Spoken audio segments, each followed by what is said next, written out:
Пансион был русский и притом неприятный. The pension was both Russian and nasty.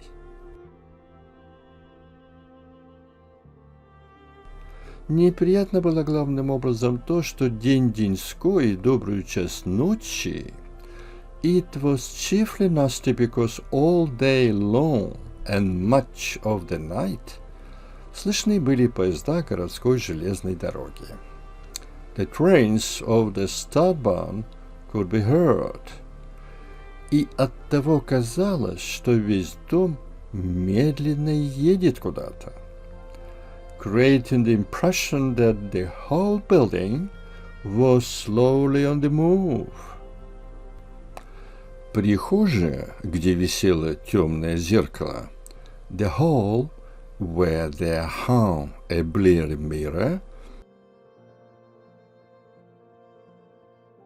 с подставкой для перчаток и стоял дубовый баул, with a ledge for gloves and where stood an oak chest, на который легко было наскочить коленом, so placed that people naturally bugged their chins on it, суживалась в голый, очень тесный коридор, narrowed into a bare and very cramped passage. По бокам было по 3 комнаты с крупными черными цифрами. Along each side were 3 rooms, numbered with large black figures, наклеенными на дверях, stuck onto the doors. Это были просто листочки, вырванные из старого календаря. They were simply leaves torn off a year-old calendar. 6 первых чисел апреля месяца, имеется в виду 1923 год. The first 6 days of April, 1923. В комнате первоапрельской, первая дверь налево, April 1, the first door on the left, жил теперь Алферов, в следующий Ганин. Was Alferov's room, the next was Ganin's. В третьей сама хозяйка, while the third belonged to the landlady, Лидия Николаевна Дорн, вдова немецкого коммерсанта. Лидия Николаевна Дорн, the widow of a German businessman, лет 20 тому назад привезшего ее из Сарепты, who 20 years ago had brought her here from Sarepta, и умершего позапрошлом году от воспаления мозга, and who the year before had died of brain fever. В 3 номерах направо от 4 по 6 апреля, in the 3 rooms down the right-hand side, April 4 to 6, жили старый российский поэт Антон Сергеевич Подтягин. There lived Антон Сергеевич Подтягин, an old Russian poet. Клара, полногрудая барышня, Клара, a full-busted girl, с замечательными синевато-карими глазами, with striking bluish-brown eyes. И, наконец, в комнате 6 на сгибе коридора, and finally, in room 6, at the turn of the passage, балетные танцовщики Колин и Горноцветов. 2 ballet dancers, Колин and Горноцветов. Оба по-женски смешливые, худенькие, both as kickly as women, thin, с припудренными носами и мускулистыми ляжками, with powdered noses and muscular thighs. Спустя месяц после его, мужа, кончины, Лидия Николаевна, a month after his death, Лидия Николаевна, женщина маленькая, глуховатая и не без странностей, a tinny, slightly deaf woman given to mild oddities. Наняла пустую квартиру и обратила ее в пансион. Had rented an empty apartment and turned it into a pension. Ганин, прожив у нее 3 месяца, having lived there for 3 months, Ганин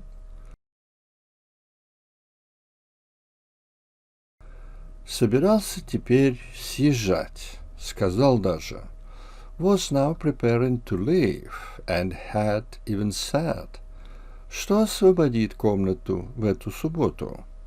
He would give up his room next Saturday. Но собирался он уже несколько раз. However, he had planned to leave several times before. Да все откладывал, перерешал. And had always changed his mind and put off his departure.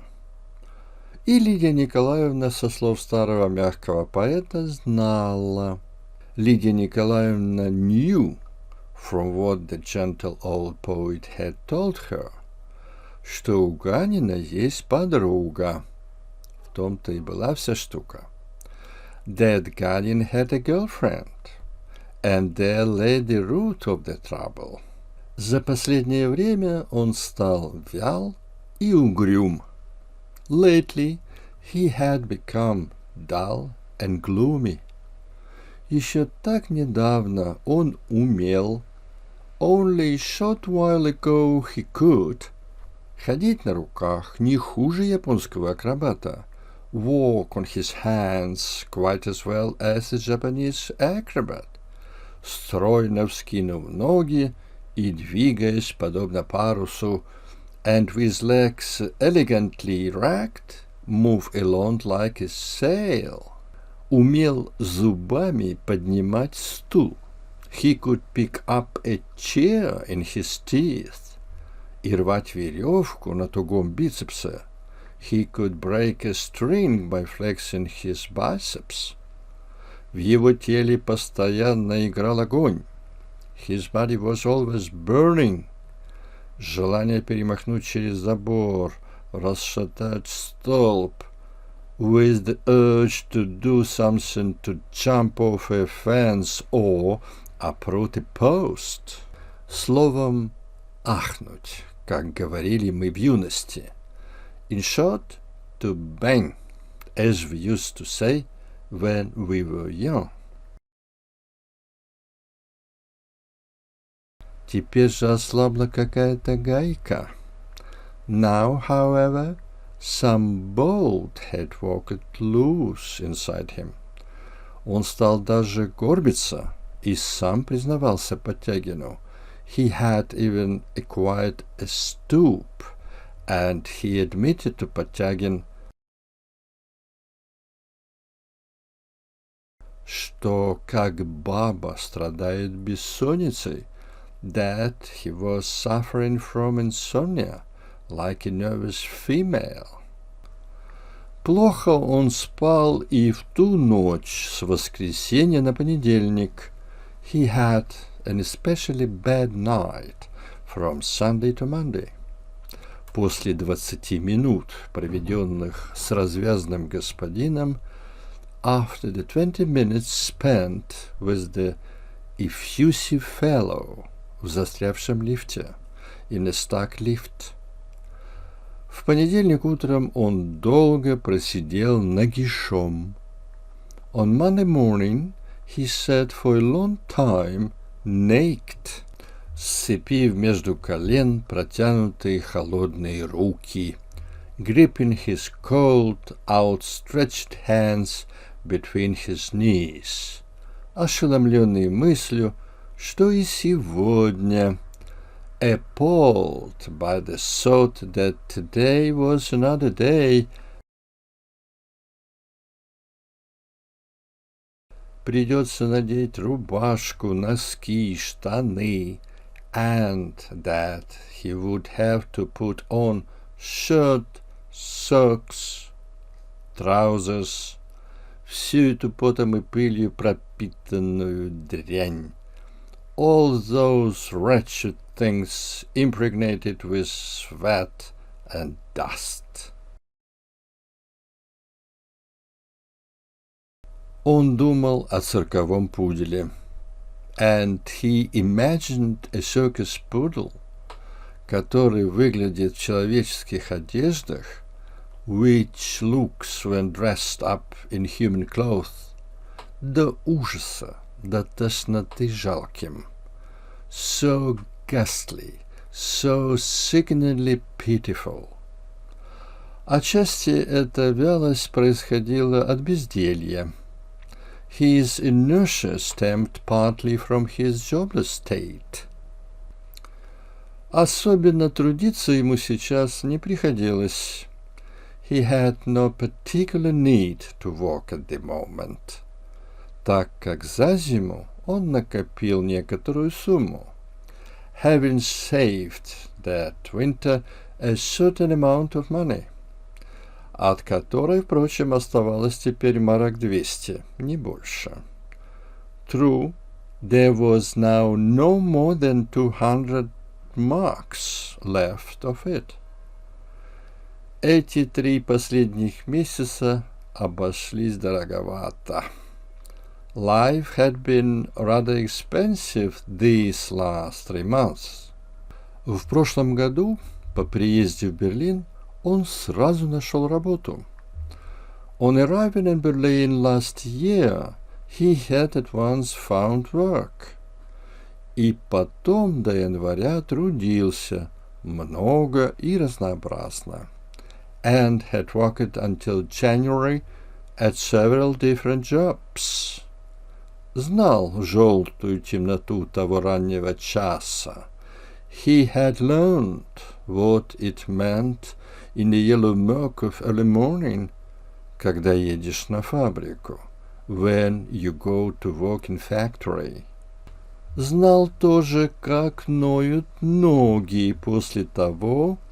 He had learned, too, how one's legs ached after, как 10 извилистых верст пробежишь с тарелкой в руке. Trotting 6 sinuous miles a day, carrying plates, между столиков в ресторане «Пир горой», between the tables of the «Пир горой» restaurant.